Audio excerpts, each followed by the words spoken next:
Guys, my name is Nick Vujicic. I was born in Australia in 1982, moved from Australia to California in the year 2006. And my life story, I'm just thankful that people have seen my life on some sort of level, whether it's just YouTube videos or seeing pictures of a limbless guy's smile. People always ask me, what happened to you and how did you overcome what you've been through. The title of the message that I've been given is transforming the walls into doors. When I speak corporately, the line that I like to use is changing obstacles into opportunities. Now, I'm very well aware to share with you as well. I know that there are 1 billion people going hungry today. I know that this year 1 million people will commit suicide. It's one every 40 seconds. I know today there are 120 million slaves, and I've met sex slaves, and I've seen the top of the pyramid as far as business and met the billionaires. I've met bankers, and I've also met orphans.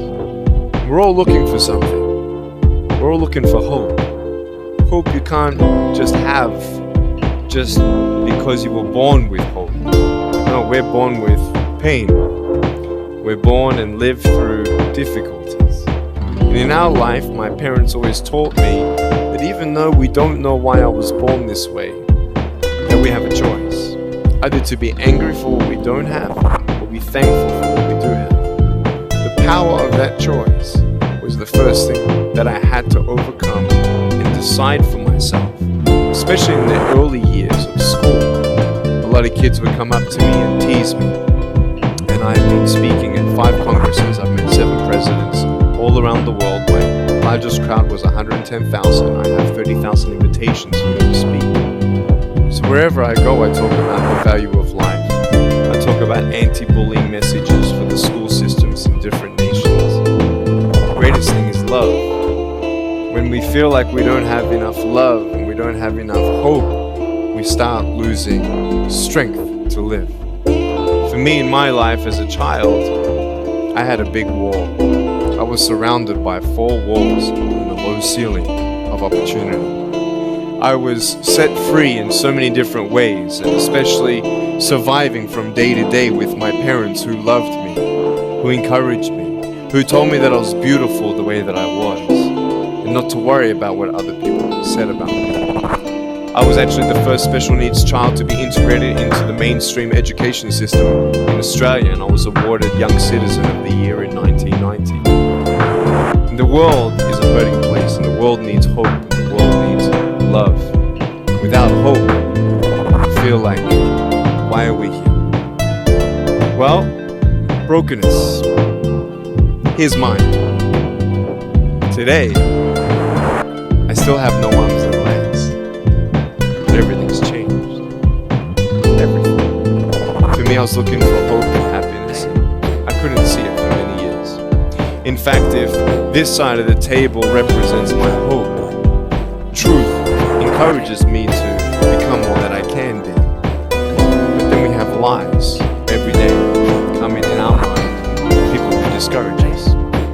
You know the people that you have in your life who, no matter how good of a day you're having, they'll bring you down. Or no matter how bad of a day you're having, they'll bring you even lower. You know what I'm talking about? Think of the 3 biggest discouragers in your life. They're not your biggest discouragers. You are. You are. It only takes 3 seconds for me to tell you something discouraging. But then, you may never forget my words. I've met so many 50-year-old women and 40-year-old women who still remember what their fathers told them that they wish they never heard. Words are powerful. When you hear those words and then your mind starts growing with these lies. Nick, you're not good enough. Nick, just give up. Nick, you're never going to get a job. You won't get married. You can't even hold your wife's hand. What kind of a father are you going to be if you can't even pick up your kids when they cry? You're alone. Sure, your parents hug you, but their hugs can't heal you. Just give up. Just give up. Just give up. At age 8, I thought that I should commit suicide. Why? I didn't have hope. I thought I didn't have hope. Today you can see that I had hope. What's the word? Believing in something you do not see. Faith. Words can only do so much. Hugs can do much more than words. But when hugs can't do anything, that's where faith kicks in. For me, words and hugs were not enough, but I had no faith. So I tried to give up.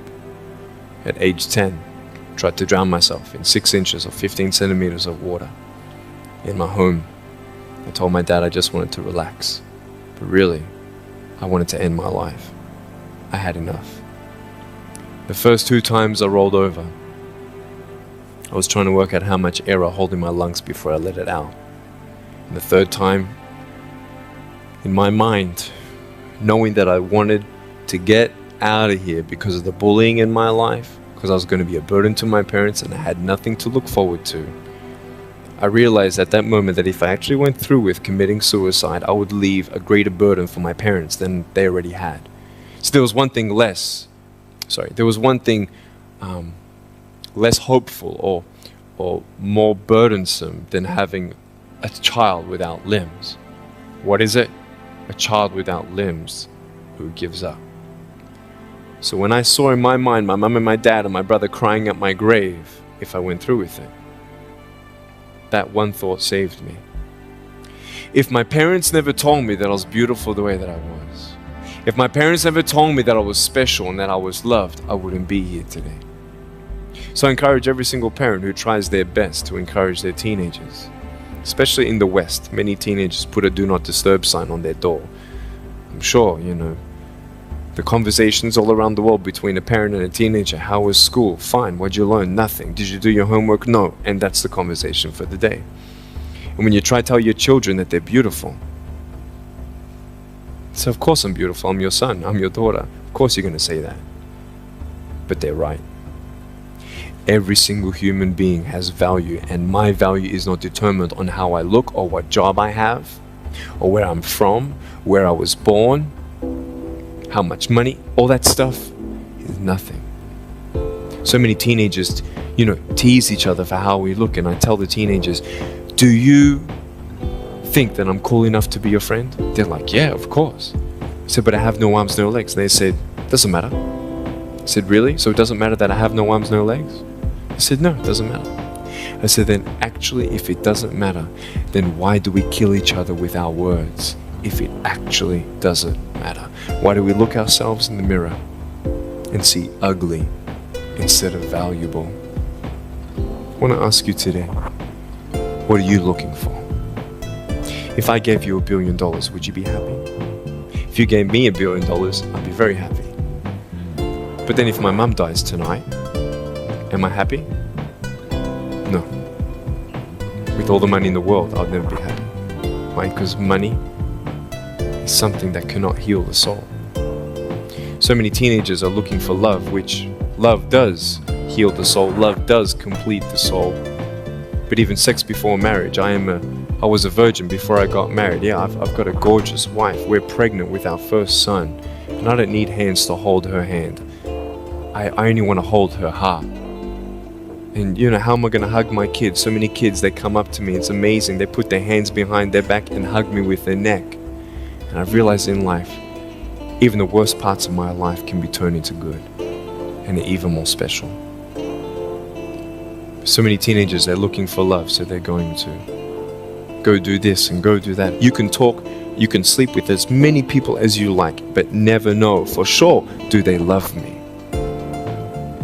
Love is a lifelong commitment. You see, there are choices in life, and we're looking. I want to ask you, what are you looking for? And I know that every day my choices will affect this life, other people's life, and my eternal life. You got to come to the truth of knowing who you are and why you're here. William Barclay, he said, the greatest 2 days in anyone's life, the day you were born and the day you knew why.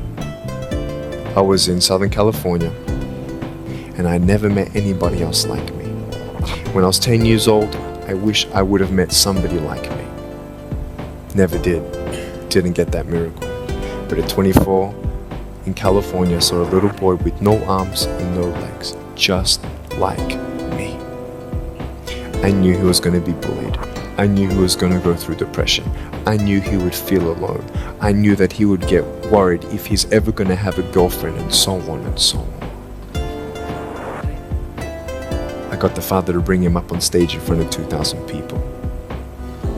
And everyone was crying. And it was a materialization of when you don't get a miracle, you can be a miracle for someone else. I am not a superhero. I go through ups and downs. So do you. But take one day at a time. And if you haven't found that peace of knowing who you are and why you're here, and where you're going when you're not here, for me, I want you to know that's how I've overcome. I hope you are inspired to know that if I can dream big, then so can you. There are no walls. Find your peace, and you'll make your walls doors.